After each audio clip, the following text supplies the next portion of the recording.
जय जोहार। आपमन देखा तो न्यूज़+21 में हो आपमन के संग ललिता चक्रधारी। देखो बिहेनिया के 10 बड़ी खबर छत्तीसगढ़ी बुलेटिन में। तो चलो शुरू करथन। यूक्रेन में फंसे है छत्तीसगढ़ के 70 ले ज्यादा छात्र। हॉस्टल के आसपास के क्षेत्रन में लगातार होते बमबारी। छत्तीसगढ़ राज्य विद्युत नियामक आयोग के सुनवाई में बिजली दर बढ़ाए के विरोध बिजली कंपनी है बताई 745 करोड़ के घाटा।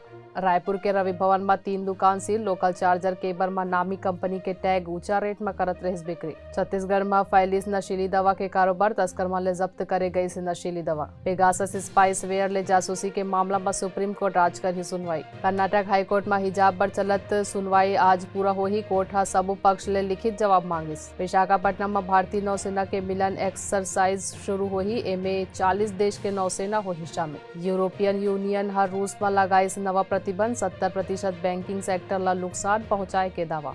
यूक्रेन के वायुसेना हा करिस 2 रूसी एयरक्राफ्ट मार गिराए के दावा। यूक्रेन संकट में बोली राष्ट्रपति बाइडेन पुतिन ला हमला के नतीजा भुगतना हो ही। ऐसा नहीं जानकारी ले लगातार अपडेट रहे बर हमारे चैनल ला लाइक और सब्सक्राइब करना जन भूलू। नोटिफिकेशन पर बेल आइकन ला घालू दबाओ। देखत रहो न्यूज़+21 आप मन के हक की बात।